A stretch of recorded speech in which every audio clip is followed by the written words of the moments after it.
to the Tactics Board podcast, and this is part 2 of ranking every Premier League signing from the summer. If you haven't watched the last part yet, click off this video now and go and watch the last part. I'm still joined by Karel, and this time we're looking at the southern teams, more specifically the London teams and Arsenal, Chelsea, and Tottenham. And you know what? We've already done our introductions and small talk and whatnot, so we'll just dive right in. We'll dive right in, and we'll start with.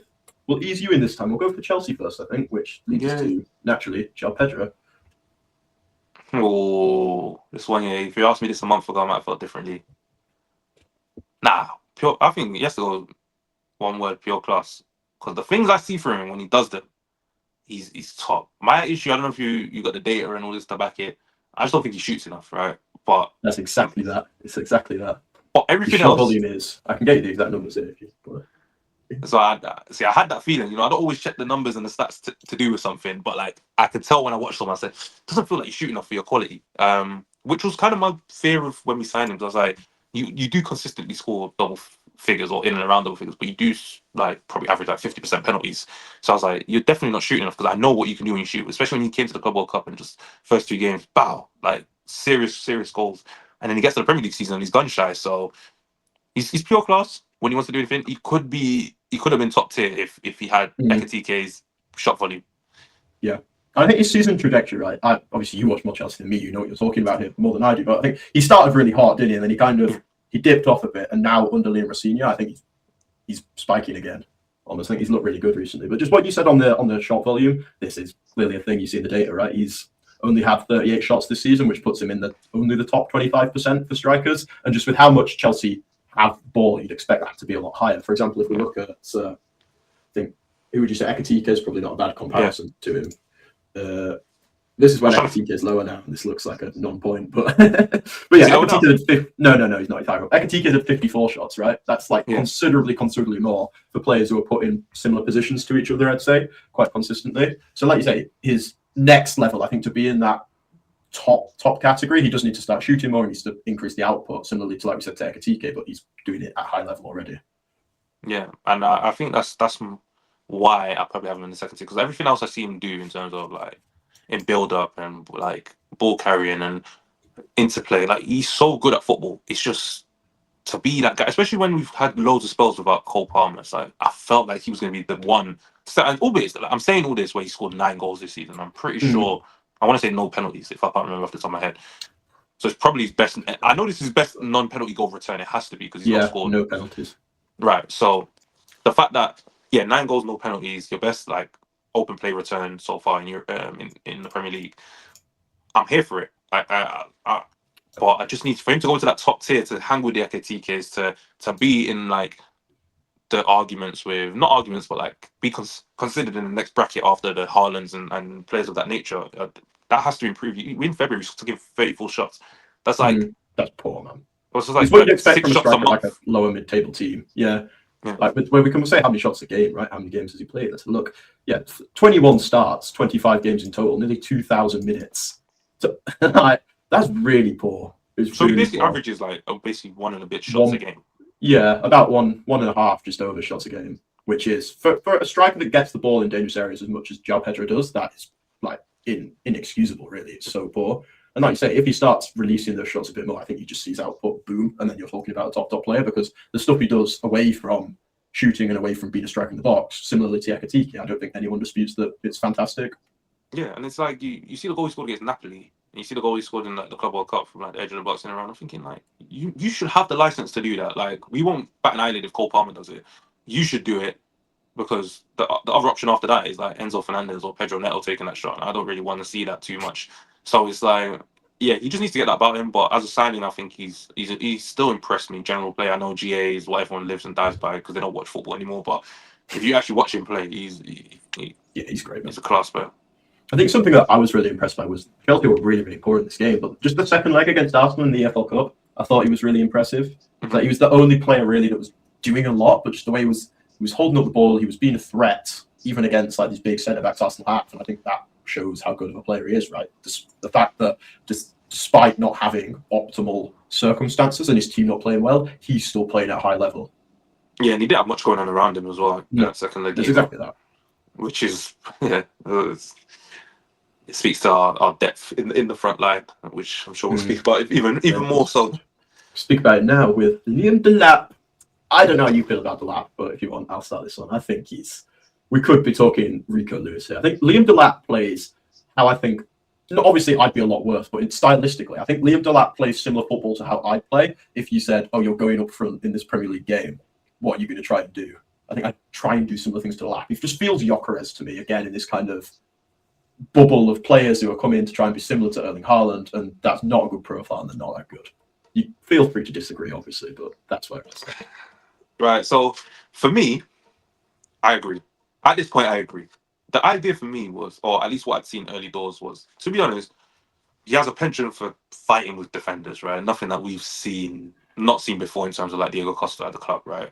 How I envisioned him was like, when we play against low blocks, if he's occupying centre backs and defenders disrupting them, he's giving more space for the likes of Palmer and João Pedro and the likes to have more space to operate, right? Because you've got someone that can be a focal point, a battering ram as such. And you kind of saw it materialise against West Ham early in the season.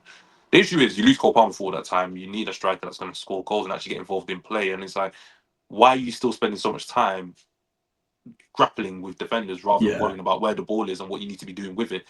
Which it can't make I can't sit here and say I've seen a good Delap performance since that West Ham game. I'll disagree with that. I think he was quite good when he came on against us. I think he played well in that Manchester City game. Oh, just in having the ability to be able to go more direct and pin the ball, I think it was useful there. Yeah, but I say from the perspective of more so like when I say good, I'm talking like, oh, like you could start for Chelsea kind of good. Like I could see the vision side good. Like he's had performances where he's been like good in the sense of like it's a cameo, like it's nice. But you never watched. Funny enough, you say that, right? But you didn't watch Delap for one moment in that game and think, you know what? I'd have him back. But you get that feeling about Cole Palmer, right? Or you get that feeling about like, I don't know how you feel about him, but like if you watch like Lavia at his best, like injuries aside, like that's a player that could have been here. I don't get a feeling about Delap at the moment because it's just like you're doing it to yourself at this point. Like I understand, like if you're like in a Nunes situation, your chances of coming, you're missing. You're almost like a Timo Werner. Like things aren't going your way. I get it, but when the prevailing factor is, and everyone's calling you like a UFC fighter or flipping saying like you should be on a construction site because like you just want to do manual labor rather than play football. At that point, you're doing it to yourself because everyone can see you're not engaging in a football match. You're engaging in battles and you're getting yourself petulantly booked. Like you're getting sent off in certain games. It's like, can it be any more than a Rico Lewis? Can it be any more than? Can we even get to a year right? I think we're chatting right or Rico Lewis, right? He's in the bottom two. It's whether you I'll let you take this, right? It's your club. You can make the decision on it. It might have to be Rico Lewis, and I say that because we did move Elanga up, right? We moved Elanga up, and we said it's not Elanga's fault. It's the club, it's the profile, it's this stuff. Whereas I don't think I could say that the Lap's performances have actually put him in a scenario where I'm considering Rico Lewis, so therefore I think he has to go in there for me. Poor Liam, he's in there with you. I hate that the category's called that, by the way, but you know what? It's caught on. You named it. As soon as you came on, you were like, "Nah, don't call it rubbish. Call it Rico Lewis." No, I like Rico, man. Don't do that to me. Get me fired. It was me. Right. We'll move on from Chelsea then. I think we left out. Who else did you start? Jarrell Hato, Gittins, and Estivo. But Estival came in this summer. Estival would go in generational talent. I'd agree. Gittins would go in. Oh, flip. Rico Lewis. There we go. Probably. It's all these ex-City boys, man. And Jarrell Hato would go in. I think we're going Welcome Good because I like him. But it's just whether he gets minutes or not. But yeah, that was the speed run the rest of my club. Yeah. We will go red or white. Where are you feeling? Which side of North London? It feels like red is the main event, doesn't it? Like let's go white. Should we do white first? We'll do white first. So we've got get your watch time up. That's what it is. Get your watch time up. You have to leave Arsenal to the end so that people stay. Yeah, everyone knows I just glaze Arsenal as well. So every Arsenal signing is going to generational talent, no matter what they've done. I think Norgard's going in generational talent. Oh, 100%. Like he's definitely interesting enough to go on this list as well. Like, right, we'll start with Kudos. I think. Where do you sit on Kudos? I rate him. I'll be honest. Kudos. Nah, you know what? It was Kudos here. Kudos is a moment of magic, but then a whole load of nothing off in between. It's like, and I say that it's not even to do with his ability. I think it's due to how he approaches matches because this is a man that could theoretically do anything he wants on the pitch. Like he's physically there, he's technically there, but it also feels like he just kind of like coasts. Like he's almost like, I'll wake up when I need to wake up, and that's why you get those like super sick moments, and then you go through periods of times where you don't think about him. Yeah, I just, I kind as a Tottenham signing, I'll be honest, I have not thought about him since like September. Has he been injured or something? I think he's definitely injured at the moment. I don't know how long he's been out, but he didn't play the game against us. He has been injured for quite a while. Yeah. I'd have him quite high here. I really like him. I think that's because you have to consider the context that is around him, which is a really poor manager playing a really poor style that, again, isn't really platforming these guys. Like, the only way Spurs attack, which is rare, is by giving the ball to Pedro Porro and then him playing it down the line to Kudos and then asking, hey, Kudos, create something out of absolutely nothing. I think he's in a really difficult position there, right? If he's playing for, I don't know, Arsenal or Manchester City, he's in a much more structured environment where he's getting good opportunities to attack. Whereas at Spurs, he doesn't really get that. And I think you have to consider that when ranking him. And the fact that he has still created things from that, he's probably been Spurs' best player this season. Maybe not best, because I think Romero and Van de Ven are the best, right? But he's probably definitely been the best attacking player this season, right? I think that has to carry some merit given the circumstances he's under. I mean, I probably defer to you on this because when I think of Kudus this season, all I can think of is the really good announcement video. I can't like, and I don't say that disrespectfully because I really do like Kudus. Like I've watched him like way back since he was at Ajax, but like I signed him a lot on FM as well. But it's like I can't think of like, and maybe it's just a Tottenham thing, but I don't I think speak it's a about Tottenham thing. But it's like, but him specifically, I don't know if it's when every time I've watched he's not been playing or not played well. I haven't seen it. Like I just so. I'm I happy don't to actually know defer to when you. his last game was. I'll just like check. I think he's been injured for quite a while, you know. If he's Have a on, it's look, that have a one. He look. might have to be on a little. Yeah, his last game he played was on the 4th of January, so he's been out for the best bit of a month now, Okay. I and feel that's like probably why.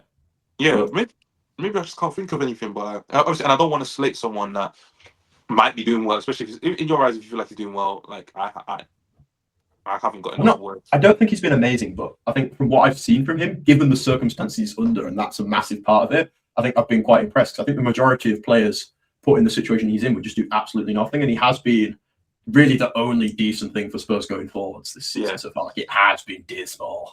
So I think for that reason, I'd put him in welcome good, because I think if you give him a better structure, which I'm not saying they'll certainly get, but let's just say they get rid of Thomas Frank and maybe Pochettino comes back, for example, or whoever they bring in, I think then he's in a much better environment to be able to thrive because he's in better situations.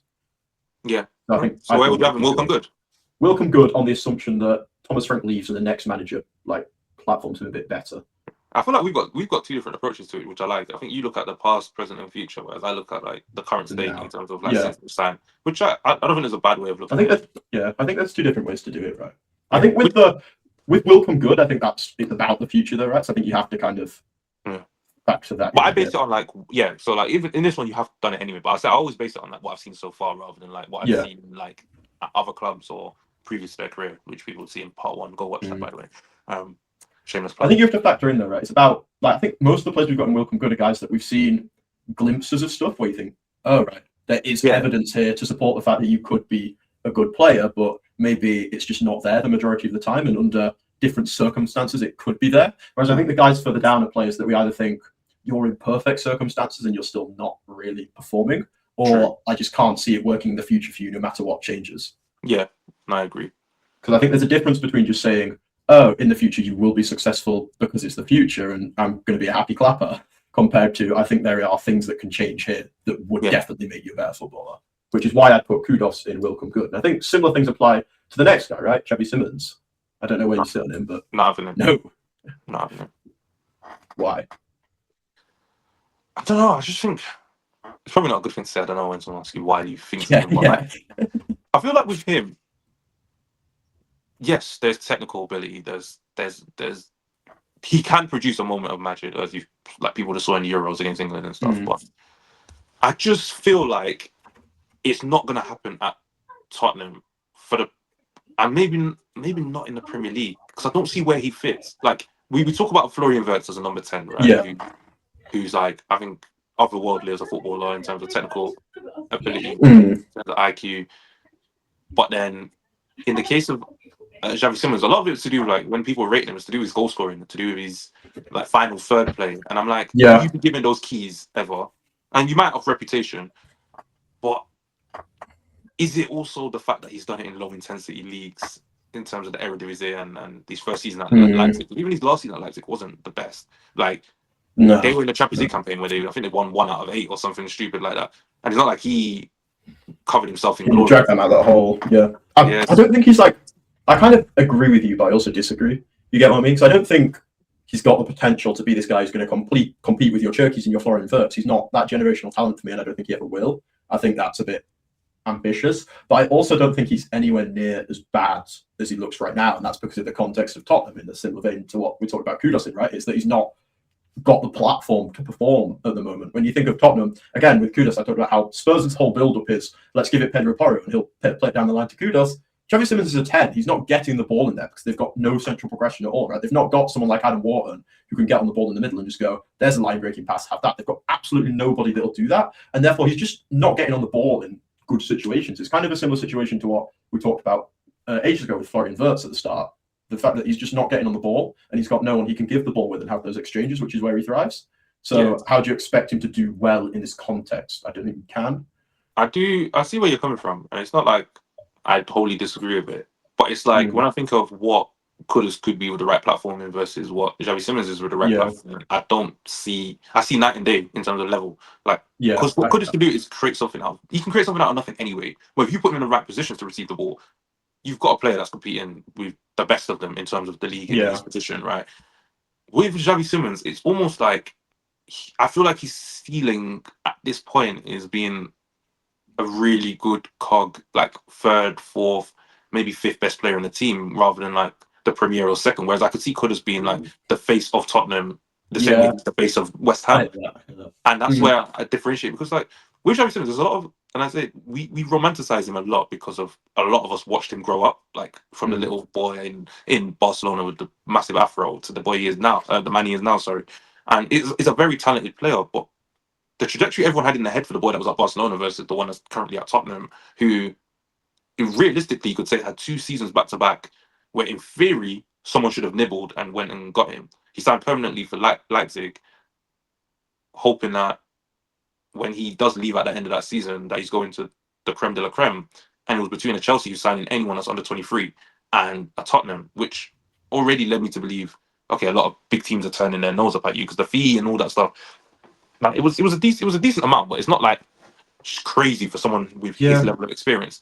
And it makes me wonder, are they seeing something that we might have not been seeing at the time? And again, there's a lot of questions to ask about Tottenham in terms of who's the next manager, what's the next setup going to be. But could you look at yourself and say that, okay, if Pochettino's the next manager, if someone better is the next manager, will Xavi Simons be one of Tottenham's like top players? Possibly. I think it comes down to what your definition of good is, right? Because for me, like you were saying there, I think he could be the third or the fourth best player in this Tottenham team. If you think this Tottenham team is like, let's just say, pushing for Champions League, I think that's a successful signing. Because, like you said, the fee wasn't massive. For me, Xavi Simons being the third best player in that team, that's a good player. Like, that's a transfer you're happy with. And therefore, I'd have him in welcome good. No, I don't think he's going to be this, like, one of the best 10s in the Premier League. I think his ceiling is much lower than, like I say, a Cherki, a Wirtz, a Bruno Fernandes, these kind of guys. He isn't in that tier for me.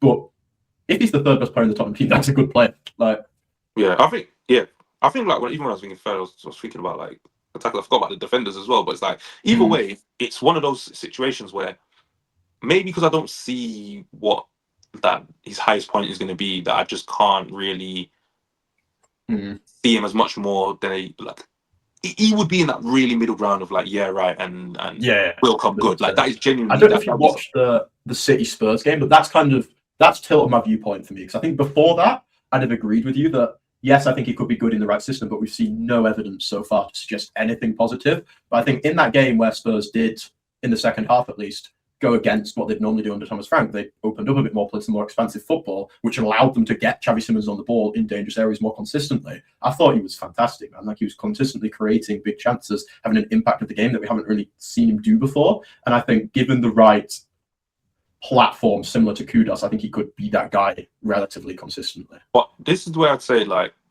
so with Kudus, right, he can still thrive in a pragmatic side, right? So even if the next manager comes in, he's a bit more defense. He's not as rigid as Frank, but he is still like, we're not flying forward. Kudus can still be very effective. Like, he was a basically a one-man counter-attack at West Ham. Now you say that. Sorry, that's because Kudos could go on to be the best player in the Spurs team, and I don't Exactly. think Xavi Simons could. So But it's what I'm whatever trying, is what you consider good, right?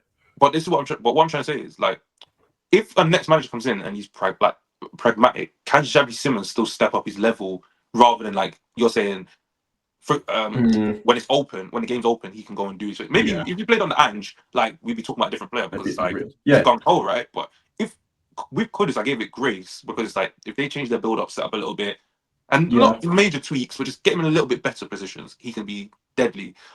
But if Xavi Simmons as the 10, it's like maybe he's required to do a bit more grunt work, right? And then go and get his work by the next manager.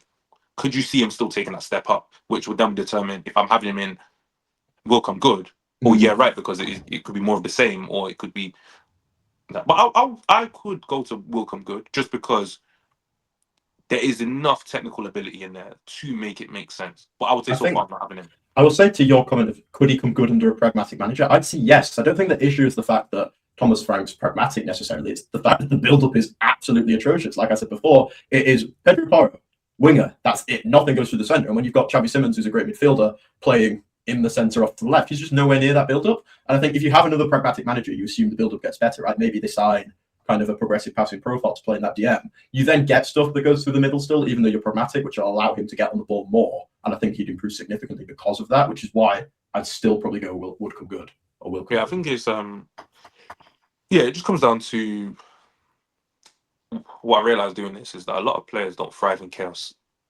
Yeah. Like every ingredient has to be perfect for us to see the like even close to best version of them, which is speaks to a lot of the nature of like modern day football and footballers. But I would say that I'll be honest, you saw Xavi Simons and Shirky club to club right now. Cherky would not succeed. I think Xavi Simons would succeed at City. Not the level Cherky has, but No, but if I'm you saying swap them around, we'd be talking about Xavi Simons as a better individual footballer than Cherky right now. I don't know. Do you know why I don't know about that, right? I say that because you see Shirky will do multiple things by now that would make you say, get this boy out of here right now.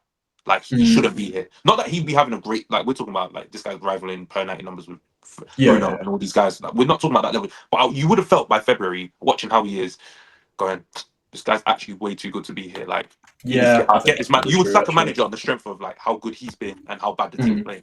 Whereas like if Xavi like because Xavi is this is a very much like a hoodoo like it's not based in anything when I say this, but it's like there's a reality where if Xavi Simons hypothetically is playing well enough, Thomas Frank is already being sacked because you're seeing the upside of what this guy is and that this manager's holding him back and the team overall with it. And it was the same reason people wanted Maresca gone at one point because it was like, but Cole Palmer's like he was scoring 20 goals under Poch and now he's this. It's like cool. There's no pressure on Frank because of Simmons. There's no pressure on Frank because of like the results are bad, but it's like there's no pressure on Frank because of any of the attackers showing that Yeah, he's holding them that's a back. very good point. Do you know what? We'll be harsh and we'll go, yeah, right. We'll Yeah, go why with it. not? But I think he's You've very got to be the much in bad the guy middle there. sometimes. Yeah. We've only got two in there. We've got five in will come good. So if we did Spurs first, that might be different, but we haven't done Spurs first, so he's down. Which brings us on to the other side of North London and the last team that we're looking at in this tier list, which is I think the best team in the world right now. I don't know if you'd agree with that. It's Oh yeah, they've got Arsenal. the best player in every position. Easily. Wouldn't say that, but Oh it's wait, definitely very good. you been serious? Yeah, I think Arsenal are the best team in the world. I I don't know. don't know if you like that, but I don't know. I About think they're that. unreal. I think it comes down to I think it comes down to like aesthetics versus efficiency. I think they're not good to watch. I'm not claiming they're good to watch, but they're unbelievably efficient in what they do off the ball, especially. This is a very like again, I'm going away from my normal reasonable points. I'm now entering essentially conspiracy theory world of like talking about tactics of football. Yeah, you need to get your But if tinfoil like hat on, man. if set plays never existed, would you say that they're the best team in the world? And I'm not saying that No, but because set pieces I don't do take that away exist. from them. So I don't take that away from them because I'll say like included in it, they're still up there, right? But I'm yeah, talking like almost the idea of like football was played without goals, right? And you see how a team played, not without goals, but like you could play. Sorry, what I meant to say was if football was only played in the context of open play, right? yeah, The best team would be the ones who either defend the best, like move the ball the best, or like have like a crazy way of scoring goals, right? Whether it's yeah, cross and header or whatever it is. The only reason I look at Arsenal that way, like, and I can't say I don't feel like they're the best team, is because so much of it is predicated on defending, right? And then there is a lot of you can say set plays that are in there. which leads me to believe that the defensive half of Arsenal's team is by far the best in the world, and their attacking side of the team is nowhere near the best side in the world. But it speaks to how good they are defensively and how that unit operates in both boxes, by the way, that it's carrying like 4 or 5 players to the best team in the world, which is why I don't always like Mm. the shout, but I can see why it's said because they don't lose, they don't concede rarely in terms of like in bunches. But I also it worries me because I just don't think like, and it's a bad way to look at it, but like, on any given day, do I feel like they beat every team in the world? Like I don't know. And the Champions League is a good example for this. I'll struggle. I wouldn't be so. I wouldn't be surprised if they get to the final. I also wouldn't be surprised if they went out. I wouldn't be surprised if they lost the final, but I think they're basically certain finalists because they're so consistent. If you want to beat Arsenal over 2 legs, especially when the second leg is guaranteed to be at the Emirates, that's like a hard task. I think that they're so good defensively, right? That to break down Arsenal and consistently score goals against Arsenal, you either need to score wonder goals like Man United did, or you need a player like Yamini Yamal who's got insane individual brilliance, who's going to score those goals. But I also feel like the antidote for them is a PSG because they had Even then, so though, if we look at the game they played last season, I think on the basis of chances, like Arsenal probably deserved to win that game. yeah. Like, Donnarumma was just absolutely immense. Yes, but I would say the reason I say that is that stylistically they don't face that type of team often. No, You even that see is like true. even the first leg against Real Madrid, right before the free kicks, they did have a lot of trouble dealing with Vinny and Mbappe. It's just Vinny and Mm. Mbappe when they started getting into those final third positions with extremely wasteful, bad decision making. And on the flip side is PSG went and got their goal, but the pressure that they apply going that way as like eight like with 8 players essentially is like the front three, the midfield three, and then the fullbacks applying that. So Arsenal don't deal with that well going forward, which allows other teams to like push them back a little bit. And in Yeah, fairness, like you said, they did have some gilt edge chances that probably changed the tie around, and then we're a little bit, I would say, a bit more toothless in the second leg. But I would say that that defensive unit, other than maybe like Chelsea's of like the mid 2000s, like as a pure defensive unit, is probably one of the best I've seen. Like easily, probably the I best think after. it's about. I can't comment. I'm too young to have watched those teams properly, really. But I just think from what I've seen, I've never really seen a team that are so good defensively defend in the way Arsenal do. Like, I don't. This might be wrong, so you can call me out if you want. But from what I've heard, that Chelsea team defended by you want to sit relatively deep and then go on the counter attack, right? Whereas this Arsenal team are so proactive in the way they defend, like they're dominating territory and leaving those big spaces, and that's so difficult to do. Yet they're still doing it consistently, and that just leads to so much consistency. Again, like I'd say their worst game of the season is that Man United game, and when you look at the stats, if you like, and the balance of chances, like the majority of times, if you ran that game through with those chances that happened 100 times, Arsenal would win it 70. And that is their worst game of the season. And they still probably should have won that game because it comes back to this thing of floor versus ceiling, right? Their floor is so unbelievably high. I'd agree maybe Barcelona's ceiling is higher, maybe a PSG ceiling is higher.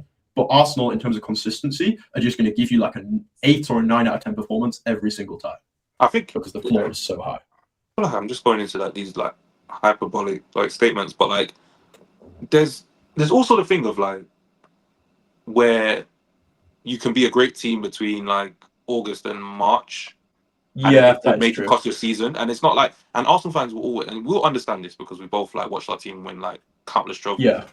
And they'll be like, well, we didn't bottle or we didn't fall off because, but we lost one game out of like 11 or and like what they don't realize is that that is the one game, like Mm. that is the one you need to win. It's the same way like when the City Port era was going on, right? And I hate calling it that because City won the majority of the trophies, right? But No, but Liverpool, I they, hate this they're notion that it was just the City era because it wasn't. Liverpool were putting up like generational numbers as well. And I exactly. think if you had this domination of a City team and were winning the league on like 85 points and Liverpool at 83, then yeah, call it the City era. But Liverpool are putting up like 97 points. Like that's like And, record breaking shit. And they're losing the league. Like there's not a lot they can do and about that. that's why I give them their flowers. I mean, I just when I think of it as like this like equal partnership, it's tough to give Yeah, them that in that way. But like I we get look at, that.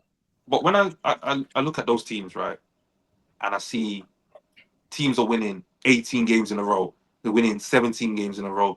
That it's coming down to the head-to-head match versus each other to who's going to win the league. It's coming down to like 21-22. So, Liverpool are basically on the verge of winning a quadruple if it's not for Gundogan and it's not for Vinicius Junior, right?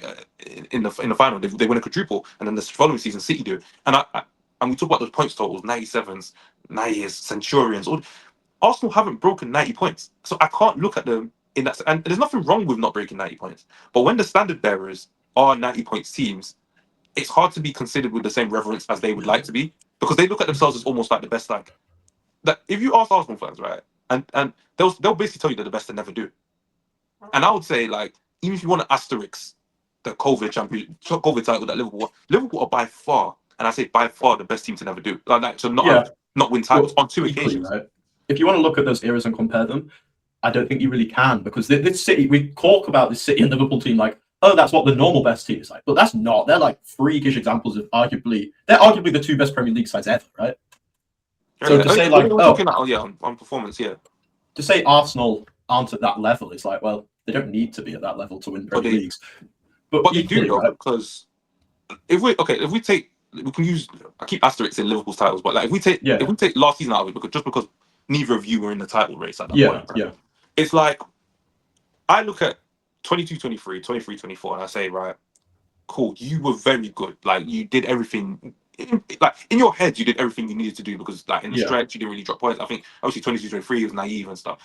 But I don't look at football from a game by game basis. I don't look at it from like if Liverpool had beaten City and Arsenal had won against me, like, oh, the title's done, 9 points. I don't look at it that way. For me, I look at points totals, and I say, like, if I'm going up against City from August, I know the benchmark is 90 points, because this is what this team will do to get over the line.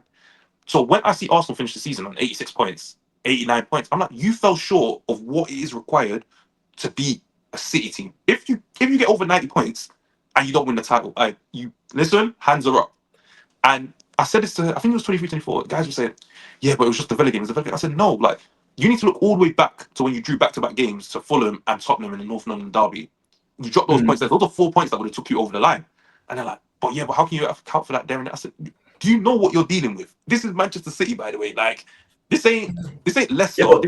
This isn't Man United of certain years winning titles at 81 points and 83, 85 points. Like, you have to have the opponent isn't where they are in the table or what form they're in November. The goal is how close can you get to 114 points individually and see where that lands you. Which is I why think you've got a point. You definitely. I think the thing I will say is you kind of talk like this City team is still what it was, and it's not. It's not, but you can still do it.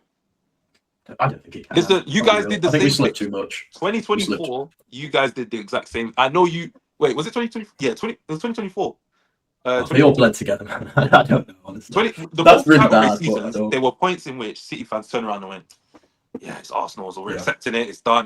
Listen, it's not. I don't want to give you false hope as a City fan, because it's going to be your joy or pain at the end of the day. But I'm not willing to throw in the towel in that one, and that's nothing to do with like an anti-Arsenal thing. It's just more so there is a muscle memory that can kick in, and usually does kick in with just winning sides. Like last season, you guys were dead in the water in November, like after October-November run, and whether you want to blame the quality of the league or how good you guys can be, clawed it back to finish like 5 points behind Arsenal.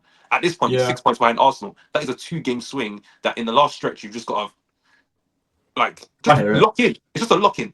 I think if you look at it from like a mentality point of view, I think there is something there. But I think the way I lead is I'm going to look at it from a footballing point of view almost. And from what I've seen at the moment, I think there are key issues with this Man City team that we cannot match the consistency of Arsenal. And I think Arsenal have gone up another level. And if you're saying the benchmark is 90 points, I don't think it is anymore, because the quality of the rest of the league is so much better than what it was back then. Like before, like we're talking like 2020, 2019, like you rock up at Watford and like you'd won before you step on the pitch, you go and beat them 6-0 without breaking a sweat, right? Whereas if you look at the equivalent of a Watford now, around 15, that's Crystal Palace team that have just won an FA Cup and have like a really good structure. They're going to come make it really difficult for you, and it's going to be a hard game. Every game is like that. I think you can almost slip a bit more now because the quality of the league in total is higher. No, I agree. When I say 90 points, I see it from a perspective of like, that's where you should feel like you're in the range to like be prepared to beat a City that's on it. I can assume this season will probably it likely be less than 90. I'd predict, especially the way both teams have been dropping points. But it's like the lack of, I would say, it's not a killer mentality, but it's the fact that like City have dropped so many points and are still only 2 games behind them in terms of 6 points. That makes me feel like after all these years, Arsenal, like you should be ready to run away with this. The same way Liverpool did last season. They took advantage of everyone's misgivings, right, and stormed their way to the top, which is where Arsenal should be. And I feel like maybe there's the air of like, oh, we were in 4 different competitions. We're top of the Champions League table, whatever that means, and top of the Premier League table. So therefore, we're doing well. But I should think like we should have had this wrapped up. We should be going into the round of 16 of the Champions League thinking we probably rest players in the Premier League, like not rest players, but like we could focus on the Champions League and just meander over the line at this point. But they've I still think we could, though. I still think we could. When you look at the next 5 games, right? Yeah. Like both Arsenal and City have quite nice fixtures, if Yeah. you like. But I look at the games we have to play, and we have to play Leeds, we have to play Newcastle, we have to play Fulham. These are teams that have really physical midfields. They're going to come and impose themselves on us, and that is where we really struggle.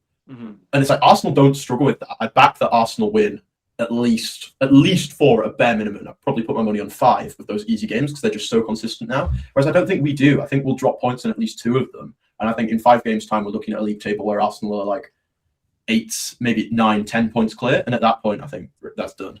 Yeah, if he gets to double figures, I'm willing to like kind of concede. But I just think it becomes a point where the title race becomes less about how good you are as a football team, but more about how much you can mentally withstand, especially if you're in multiple competitions, because I don't think we're every direction. Yeah, I don't think we're at that point. If we get to end of March and this is still like, oh, it's 5, 6 points, then I'll chat to you and you go, I'll look at the mentality and you think we could do this now. That's why this. Yeah. But right now, I think we're still too far away to default to this mentality argument, which I think can be a bit lazy at times to keep like an exciting narrative going. I think you've got to look at what's happening on the football pitch right now. And the reality is on the football pitch, Arsenal are this really consistent side that don't really drop points, especially in the lesser games. Whereas Man City are a team that has big issues, especially in controlling games when teams want to impose themselves on us. That until I see evidence that issue is fixed, there is no logical reason that I can back us to go and do this big run. But I would say then with that, this is basically its own video at this point. This might even have to be like, we'll get back on track just go straight to players. Like this is a bonus video for someone. But like, I would argue then, with that level of consistency that is lauded to Arsenal, right? This is a league situation, not a cup situation where like you can just randomly draw whoever and get as far as you can. It's a league where it's based on, like you say, consistency is going to win a title, and you can't really cheat or hide from a league format, right? We're still sat here with 6 points ahead. So why is one viewed as super consistent and one is viewed as wildly inconsistent when the gap is 6 points when they still have to play each other? So if in theory they carry on the same way and they play against, it's a 3-point gap when they've played against each other home and away. And that's not to say that Arsenal still can't prevail, but it's still that feeling of like, why is the narrative so different? It's the same way people talk about like football, like how someone could talk about, for example, Man United and Chelsea, or talk about Brentford and like the gap between Brentford. I think I read like the gap between Brentford and Chelsea and United at the moment is like 6 points or 5 points or something like that. But I can't look at them and say they've had wildly different seasons in terms of on a spreadsheet, right? I could say, well, Chelsea, you spent this amount of money and you brought in these players and you've not progressed. And then Brentford, you lost your 2 top goal scorers, you lost your manager, and you're actually punching above your weight. But that's narratives. If we're talking about what's actually happening in the season, I don't know how we can look at Arsenal and City so differently, I would say. You could call this a flawed argument because I think it is to a certain extent. Because an XG table, right, it's not that accurate. But if you want to look at XG, both City and Arsenal have overperformed XG by a decent amount. That's what you'd expect, right? They have the best players like Erling Haaland and Saka. But the defensive side, we've overperformed on the defensive side quite significantly. We've conceded less than we should have. And Arsenal have actually underperformed on the defensive side. They've conceded more than they should have, if you like. So therefore, I think Arsenal are a better team than their points reflect. And I think we're a worse team than our points reflect. Yeah, but I would say on that, frailty about us. In fairness, like you say, like you think about the goals conceded, Dogu, Cunha, Szoboszlai, like they've conceded some bags. But then I would also look at, okay, City are naturally a more open team. I think if you ran that for the last few title races, it's probably a similar thing. But I also put that down to like you concede chances to lesser quality teams, and lesser quality teams don't take those chances. That's true. So it's like it balances out. Like, Arsenal suffocate teams, and yes, the method to score against them is a wonder goal, but it will sometimes go in. City will likely take that risk of let's go toe to toe and see who comes out on top. And then you've got freak games in both teams' catalogue where, for example, the Fulham game is like, what was he 5-1 up, 5-0 up, 5-1 up, or whatever. And if something like that, I think it was and then just like the game state just gets really weird, and then you can start conceding goals, and it's like that reflects on every statistic. But it's an anomaly. Like City don't play like that. That's true. Arsenal will have games like that where it doesn't reflect, and this is where like the data argument is almost it reveals a lot in terms of like what you can make general consensus out of, but sometimes it strips away context if you don't look at it specifically for any instances, which is why Yeah, certain anomalies will drag numbers up or down. 100%. But then if someone's just looking at it as a raw piece of data, they'll go, well, that's what it means. But Yeah. yeah, so we say all that, even though you was just introing the fact that you was doing the players, that I We don't are think it's ranking done. players I here, don't think it's done yet. And if Arsenal win it, even though people think that dislike them, they've earned it, they deserve it. And honestly, I'm old enough to have flipping watched them win it in real life anyway, so I don't really. It doesn't bother me. It would bother me if they win the Champions League because I'll be like, Arsenal, Chelsea, are the only team in London with the Champions League. So, just yeah, at that point, I'll be desensitized to it. But if they win it, they deserve it. But I don't think City should count themselves out.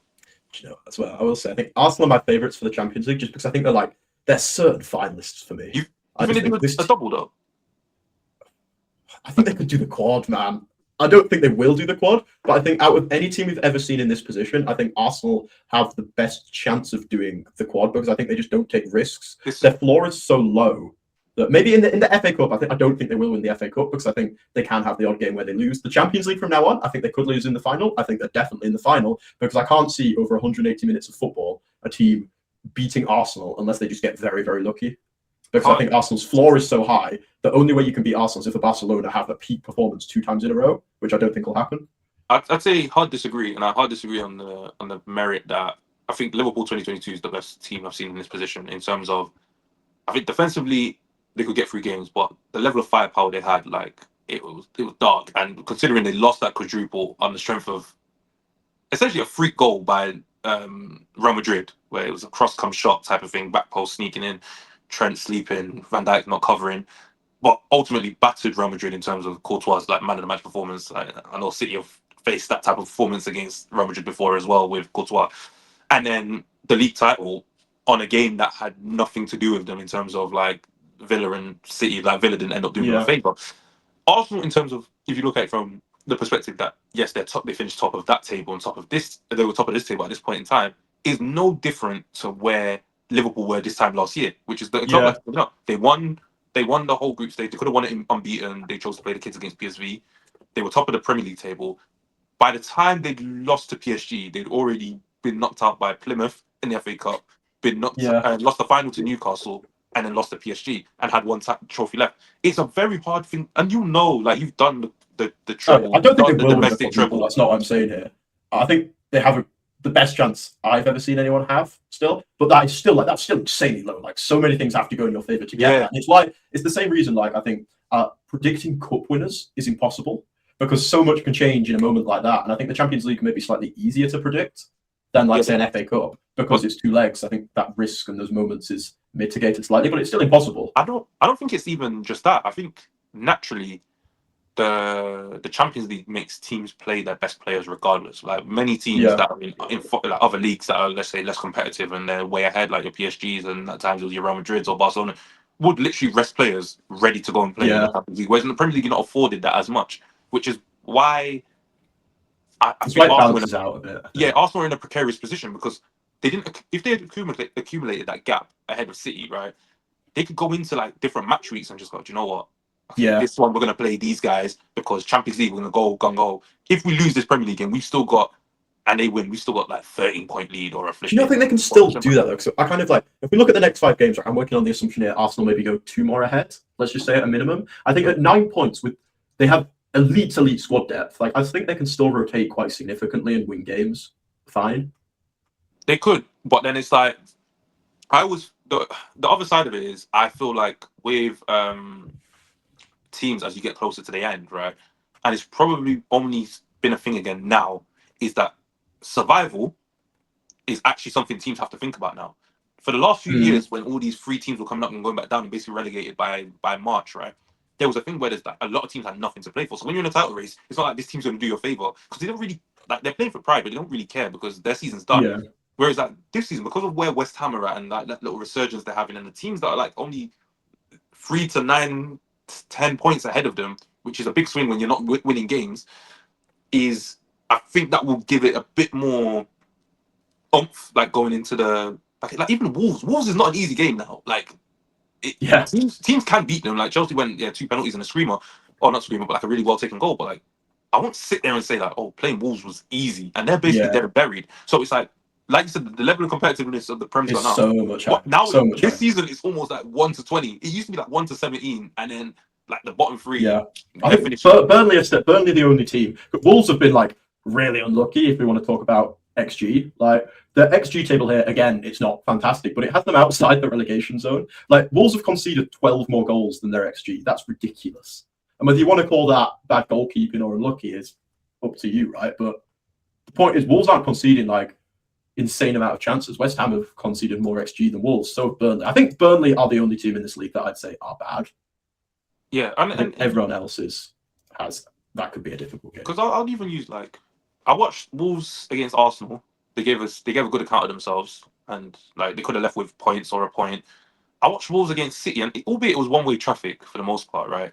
But I didn't look at them and think like you're this hopeless team. I just felt like they had nothing to offer going the other way to put City under pressure. And then I think now with like they've attempted like with signing like Adam Armstrong, Angel Gomez, like just to buff out that front line and like a ball progressor in the midfield. It's like I don't. It sounds crazy, but they might still go down. But I don't think they go down without a fight. And no, I think that's what's going to make it scary. I think they're too far behind, right? To not.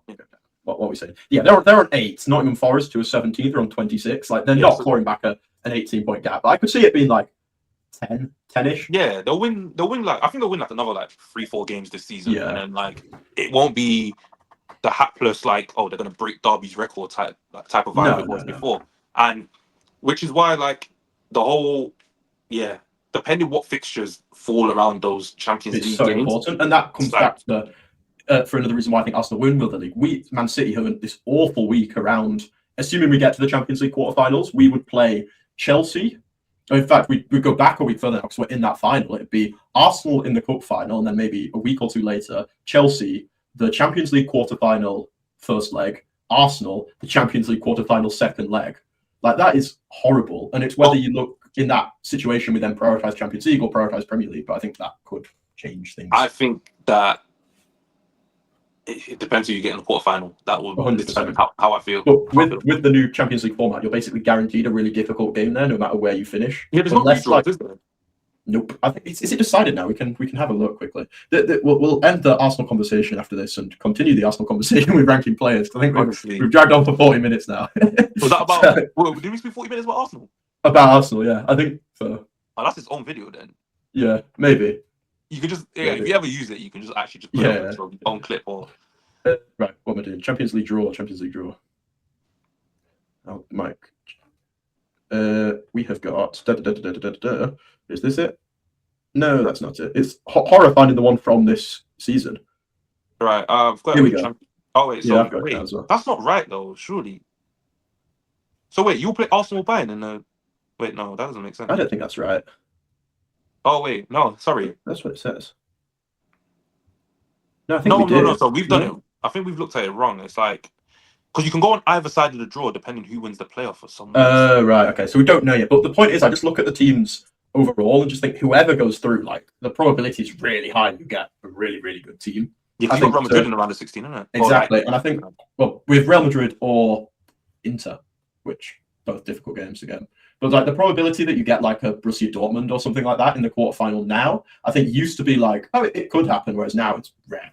Like every game. You missed out on your was it used to get your Copenhagen? Yeah, the Copenhagen round of 16, easy W. But it's like as well, like even like if you're finishing high in the league phase, because of that extra, I don't know what it's called, the extra round that they've added in, the playoff, that's the one. It's like that kind of weeds out the teams like your Copenhagen's, like they don't really make it round of 16. So you're getting like really difficult games in the round of 16 now, even more often than not. Yeah, but like, even finishing top doesn't guarantee you anything. I think Liverpool played PSG last season, right? And then because PSG dropped in, and it's the most like it's the craziest.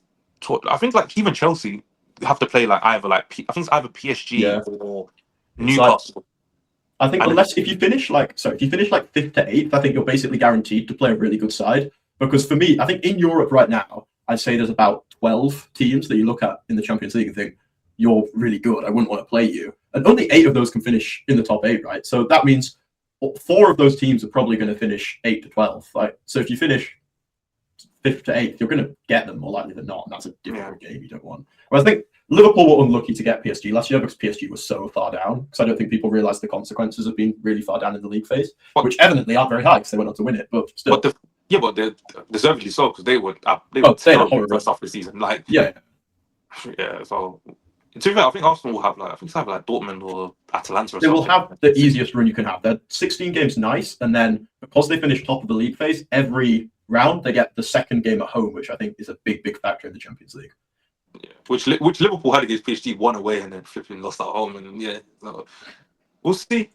I'm interested. Anyway, let's do the concept of the podcast and rank some players. A whole different podcast, bro. What the We might have 3 at this, and as we jumped around a lot. Anyway, Martin Zubimendi, he came in for not a massive fee, actually. I think he was around 60 million. I should probably have the numbers on that, really. But I think Zubimendi is a fantastic footballer. Again, I rank him. I rate him really high, and I think he's really just, in terms of upgrading the dynamics of this Arsenal team and allowing certain other players to do certain things, he's been unbelievable. So if we think of last season, right, you kind of had Declan Rice playing in this really deep role. He was having to maybe do things he's not the best at in terms of passing. Now you have Zubimendi to do all of that, and it just gives you so much more progression up the pitch, and then it allows Declan Rice to go and do what Declan Rice is fantastic at, which is having an impact more in the final third, being higher up to win the ball back, and it just gives you this suffocating dominance that we just talked about. Yeah, no, I agree. I think I wasn't really sold on him at first in terms of like, there's always these Spanish like pass guys, but like no substance. But then I think as time's gone on, you really see his value in terms of giving people giving his teammates that freedom to get into those positions, because there's nothing better than having a 6 that you trust on the ball, which means you can take a bit more risk with your position. I'd look at, say, for example, as an example of like that trust having not been built yet, when you look at Arsenal away at Anfield earlier this season, where it's like Zubimendi would get on the ball, but it's like Rice was like basically holding his hand, and it was kind of that feeling of like, oh, I don't know if I can go and take risks. Whereas like you'll see players get in positions now where like they'll want him to break a line, or they'll want him to play something a little bit more progressive rather than sideways. And physically, to be honest, he's held his own a lot more than like in recent times than he did early in the season. Because I think that there was a game against Chelsea where I felt like the physicality of the game, the speed of the game, kind of got on top of him. But he's kind of adjusted well. I think he's got a higher ceiling to go in terms of once you get that rounded package. But I'd be happy to put him in. I think he's an absolute tap-in in pure class. Yeah. It's not a generational tap, don't get me wrong, but he is very good. I think to label him as this pass midfielder that I think a lot of people kind of thought he was at first, I think we've seen that's completely incorrect, right? He has so much more to his game, whether that's goal scoring, which he's actually done a lot of recently, or like you said there, he's not this like weak player that a lot of people thought he kind of was at the start. He's actually really physically dominant. It's a massive reason of why Arsenal can defend like they do. He's not on a Declan Rice level off the ball, don't get me wrong, but I don't think he's like miles off it. I think he's really He's not Jorginho, and he's not. No, exactly. That's what I mean. He's not. He's more of like a Rodri kind of level off the ball, I'd say. I don't think Rodri's ever been that top player off the ball. You don't think? No, never. He's good, don't get me wrong, but he's never been like a Caicedo or a... I'm trying to think of another example of where he compares. But you know, I say that because I feel like that's because of the role that is afforded to him. Like, yeah, that's true. It's almost like, but these players are so good. Like, you look at Caicedo, Rodri, it's like, bro, like if I played you 6 or I played you 8 and asked you to go win me the ball in different places, you're gonna go and do it. Yeah, like, exactly that. They are that good. But yeah, Zubimendi is if they're, let's say, if those two are the creme de la creme, I think at the moment he slots in like in the tier below. Just below. Yeah. Yeah, alongside your who else would you put in there? Like Tonali? You put Tonali. Maybe like a Bruno G. Bruno G, yeah. Like a Bruno G, not your Gravenberch, I think he's slightly lower down for me.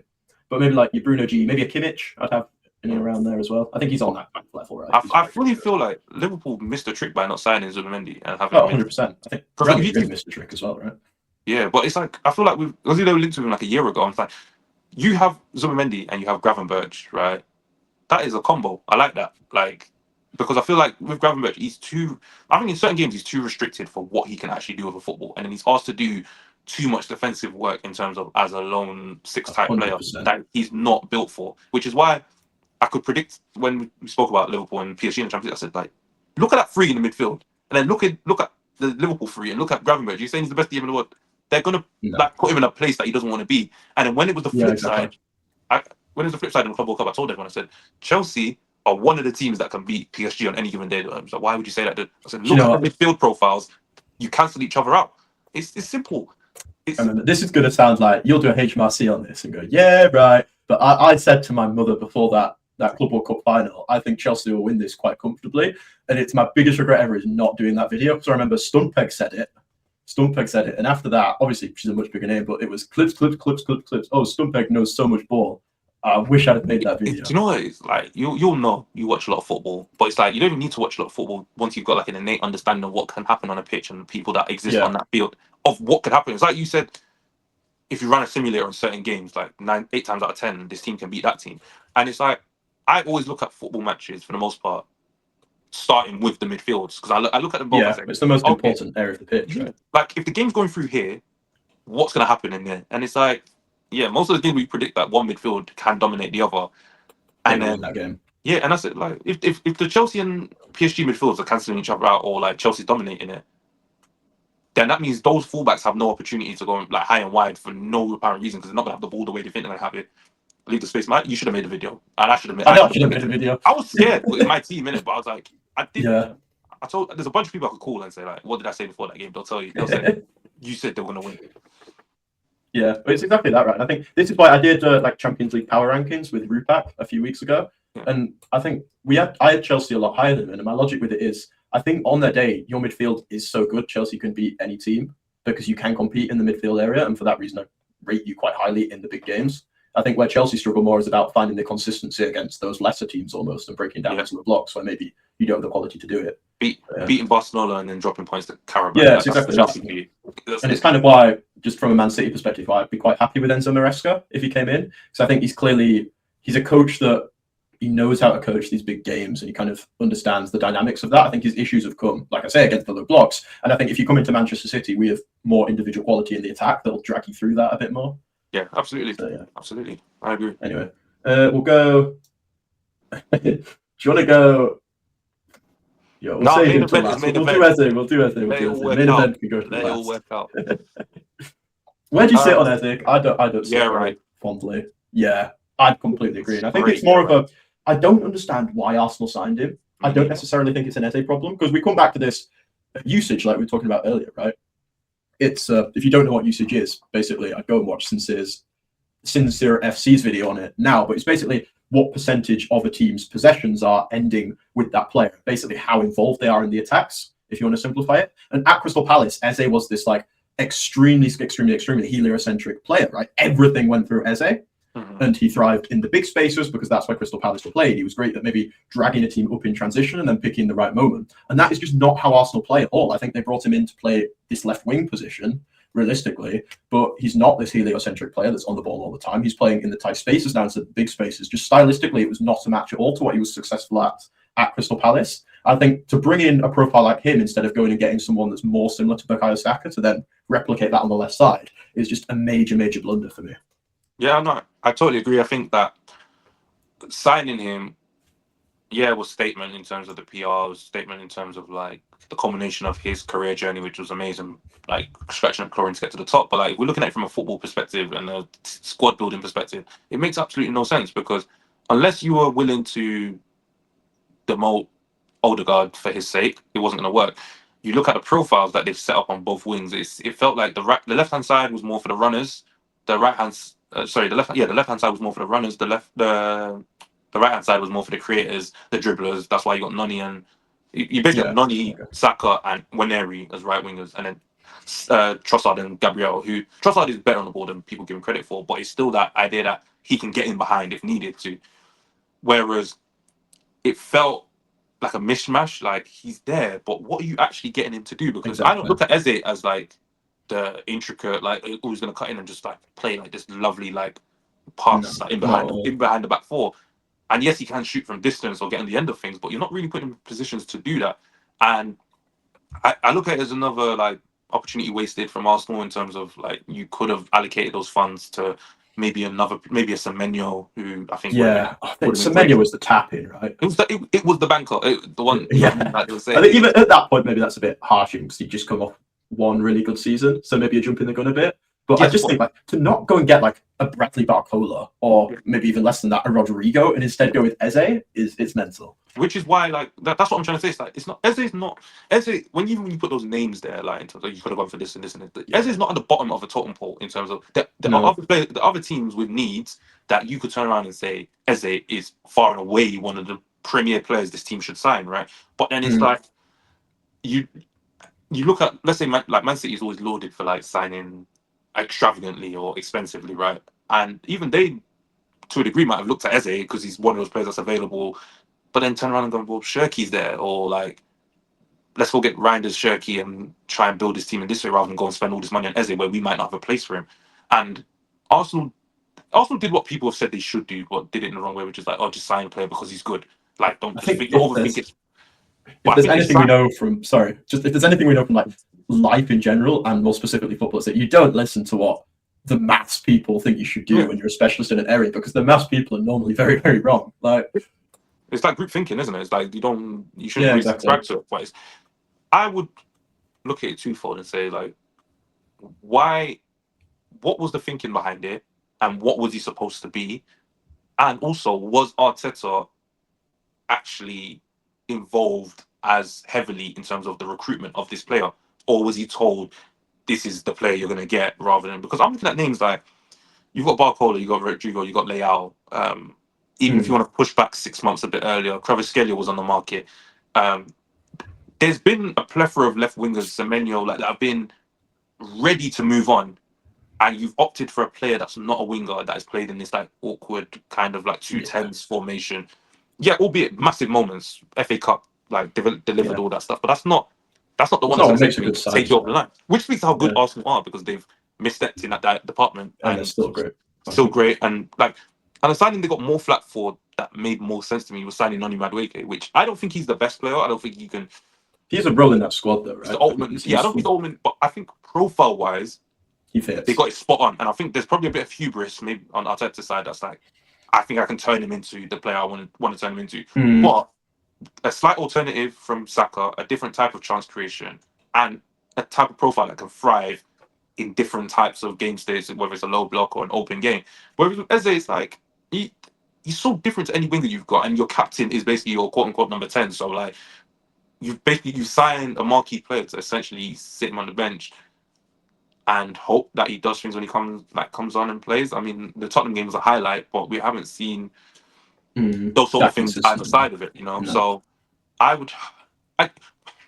love Eze. He's like genuinely one of my favorite players, and I said this about almost every player we spoke about. Like, but I actually I've genuinely watched him since he was at Wickham. Like, kept an eye on him and QPR and all this stuff. So I would love to say will come good, because I know his quality, but I'm gonna be consistent with the fact of I have not gone for anything that someone's done prior to that signing and say because I don't see how he gets into the starting 11 in this Arteta side. He's not going anywhere anytime soon. How he gets into the starting 11, how he becomes a needle mover, how he impacts the side, and that's why I have to put him in because I can't go off past work. I've ignored that for everyone else. I can't do it for him.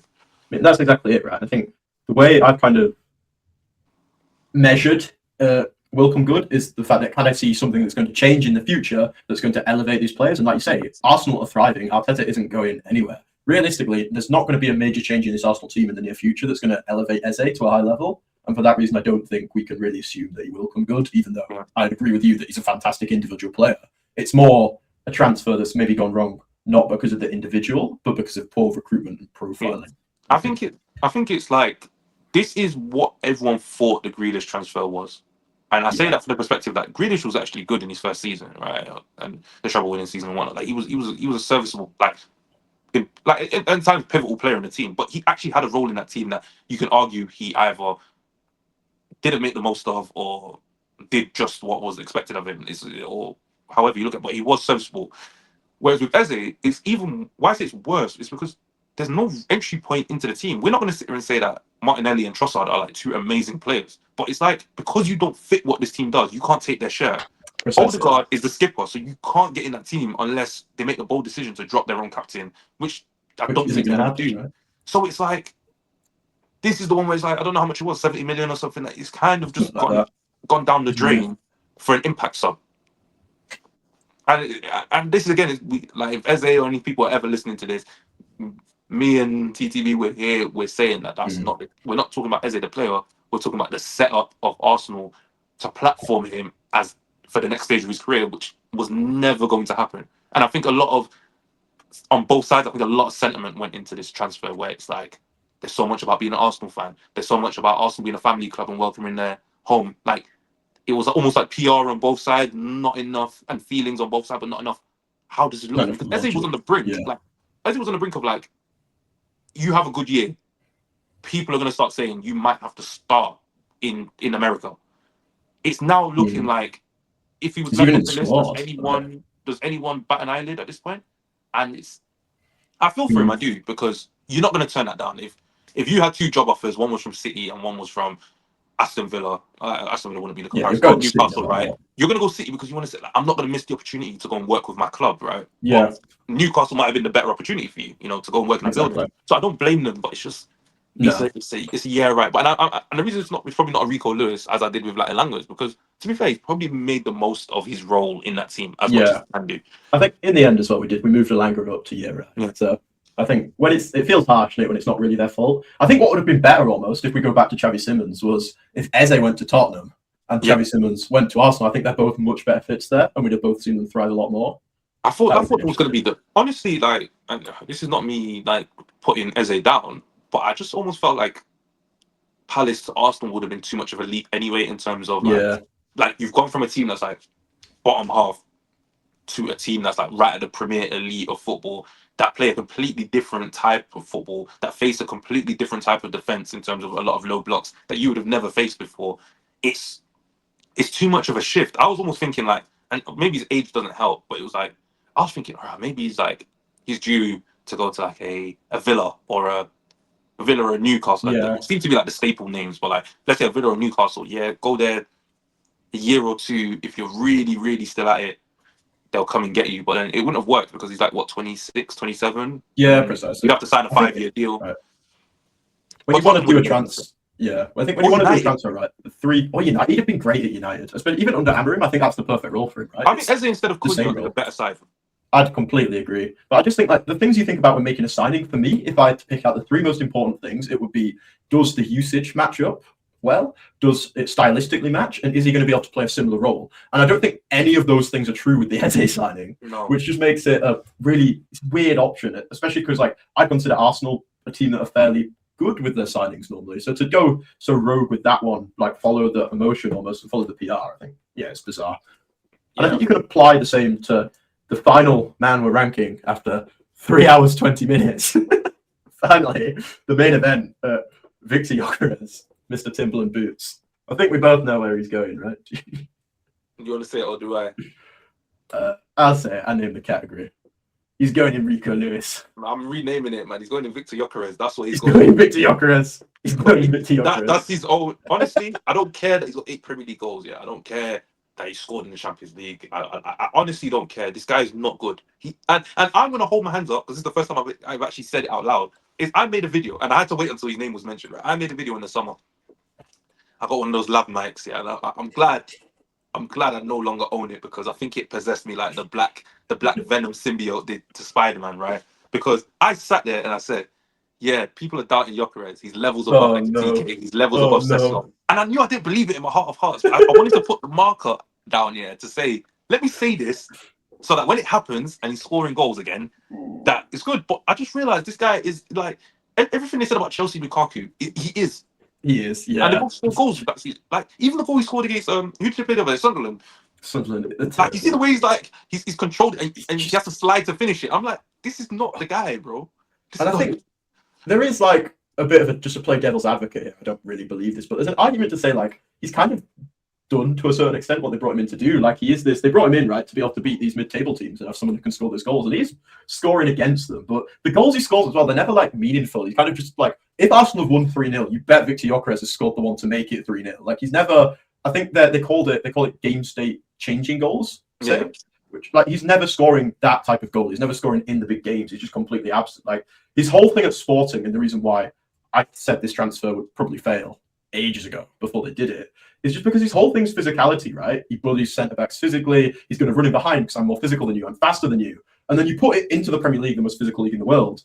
He's not more physical than the centre backs. He's not faster than them, and he doesn't offer anything technically. So you're just left with nothing really. Like he can't really do a lot. I think there's two things I'll not rebuff here, but there was like the City game did a lot for him, even though you look at who he was playing against in that game and you can understand why he was able to do what he was doing.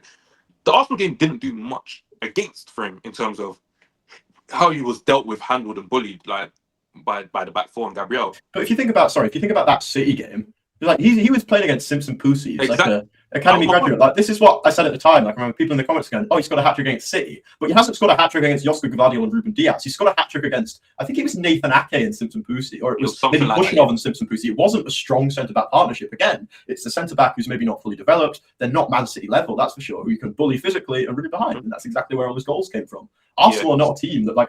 Very rarely has he even ever got the space to be able to run in behind. Never mind the physical capabilities to do it. Like, I'll be honest though, like the thing that moved me to rate him a little, like I won't even say I didn't rate him. Like I thought like he could do a bit. I thought 98 goals, 102 games, whatever it is, like that's overblown. But if you can, like, if you chalk off some of those goals per season, yeah, he's still scoring. He's still scoring at a decent rate.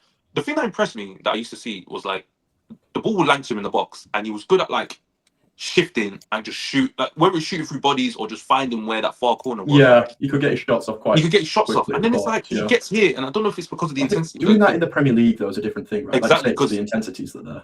Exactly, and it's like, yeah, it's like almost. I would say it's almost like if we went to go play at like Power League, right? We could probably have enough time to touch, turn, like do a step over, like go down the line, whatever it is. But then if we go and play like, or go train with like a National League team, right? Instantly, we're gonna feel like as soon as we touch the ball, it's like, oh, like someone's there. Now you got to think twice about what you do. I think he's in that state where it's like, it's gone up a level for him. Yeah. Now, there's something to say about these two Swedes being in Rico Lewis. Yeah, when, like, to be honest, their national team record recently has been shocking anyway. But like, they're actually in there for different reasons, and at least with that's what like his injury. And it's like, you have to be there because the money that was spent and the little you've played, you have to be there. But Gyökeres, like, you've had ample opportunity. And I look at his style of playing, how he is. I said, like, were you really a man that could afford to not do a pre-season before you made your move? Like, you sat out the whole of pre-season to force this move over the line. Like, you know your body, you know yourself. Was that really a smart move? Because, like, you have to up your physicality. You have to up your intensity to get to the Premier League when you've really let it drop off all summer. So, at this point, we're watching you try to get back to you.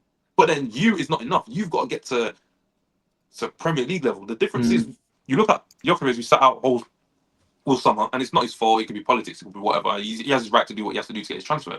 But then I watched like Haaland, right? Haaland is the premier striker, whether it's in the world, in the league, whatever you want. But let's just say the league for now, so people don't start arguing about Harry Kane and stuff. It's like, have you seen what this man does every day to be at the pinnacle of his own physicality to go and battle in the Premier League week in, week out? You look at that and you go, that's the level. And that's an unreachable level because he's so good, right? But that's the craziness that he has in his head to say, right? It doesn't matter if I'm going to play against Van Dijk, Lewis Tarkowski, flipping Fofana, Gabriel Saliba. I need to be ready. I need to be fine-tuned like a premier violin, right? And it's like, you see with these two, they've come into their clubs, no pre-seasons, not ready to play. And it's like, well, this is what happens. You either have bad form or you get injured.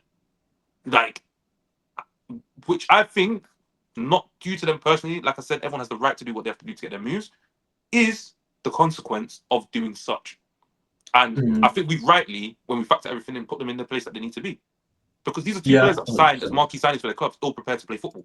I think just quickly on something else, we talked about him stat padding a bit with his goals. I've got the numbers up here. He's got no assists for the season too, which isn't great. And I think that's maybe a bit hard because his creative numbers, like he's got 12 chances created, 2 big chances created. It's not good, but it's like top 50% out of all strikers in Europe's top 5 leagues, which, when that's the benchmark, it's not a good sign. But if we just look at where his goals in the Premier League has come from, like he scored 2 against Sunderland in a 3-0 win, which were the second goal and the third goal. Again, it's not a state-changing goal. And then for his one before that, you have to go back. He scored against Everton in a 1-0 win. Fair enough, that's a game state-changing goal, but it's not.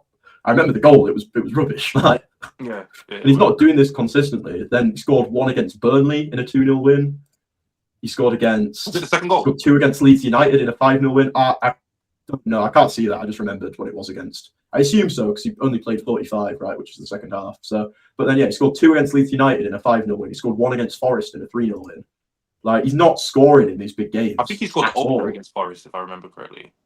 No, he didn't. Even, was it either way, I can't remember. Even so, though, like 1 goal against Nottingham Forest does not cut it. All these goals he's scoring in the Premier League are against these like bottom 5 teams, really, and not even bottom half teams. Forest were in a bad way when they played them.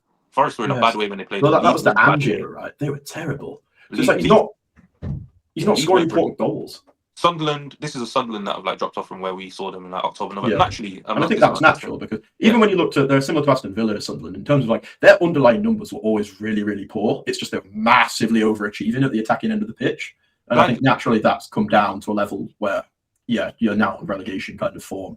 Not saying they will get relegated. I'm saying they're on the form. Whereas if they played this from the start, you would have been in and around the battle, which is where they should be, really. No, they nicked some very good results against like rival teams and just. Yeah, like even the goal, the winner they scored against Chelsea, like that's just a ridiculous defensive error.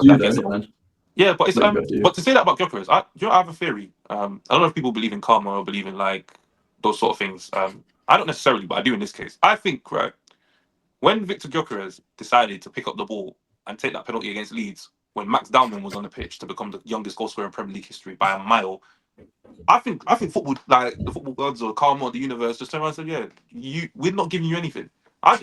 Because there's no way for a 5-0 win, right? In the last minute for a 5-0 win, you're picking up the ball to take the penalty rather than give it to the kid. Because look at Saka, for example. When Havertz was struggling to score goals against Bournemouth, he gave him the penalty and said, right, get off the mark, right? You have already scored in this game. You're supposed to think like, Leeds, right? This is a promotion. They might probably get relegated by the end of the season. There's a 15-year-old. Let him take the pen, like almost like we're taking the piss. Like, take the pen, get your goal. 15-year-old, you're in the record books, all this stuff. And he was like, I'm just like, no, I'm gonna take it. And then all he scored. Wait, who's the team he scored against? What do you say? Everton, Forest, Leeds, Sunderland. Yeah, they're all like. I know he scored against Chelsea in the EFL Cup, and I know he scored against. But it's the EFL Cup, though, isn't it? So that was a bad game. Garnacho scored a brace, and oh my god, you even put Garnacho on the list.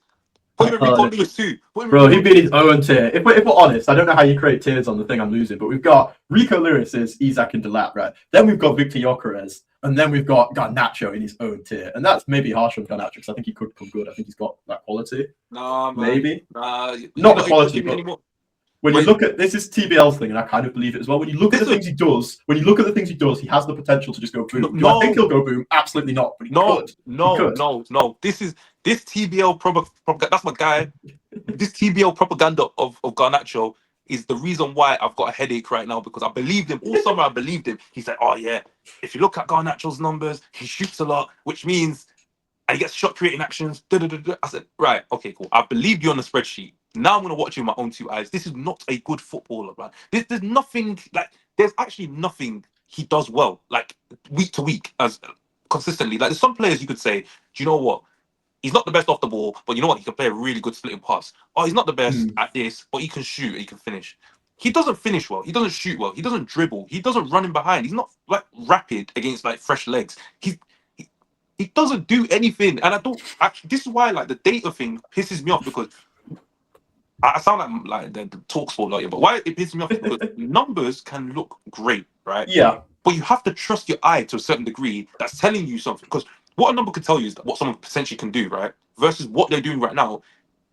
You have to look at that player and say, have they got what it takes to bridge the gap from where they are now to where they need to be? That's how a player goes from good to great to elite. That's how Cristiano Ronaldo goes from being a young, jinky player to this ruthless goal scorer because every time he needs to bridge a gap to get to the next level, he would do it. And it's very good for every player in the Premier League because remember, they're all talented. They've all made it to that level for a reason, right?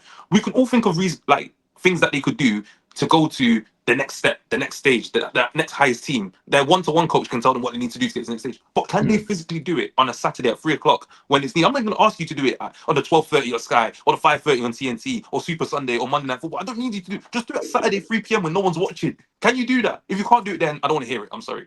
And send that. I think it comes from. I'm tired. I'm tired. It's a fundamental like misuse of stats. That I think the way stats are used really effectively. I know Olcott says this a lot. Is just by you have to see the thing first with your eyes, and then you can say, "Oh, is this true statistically?"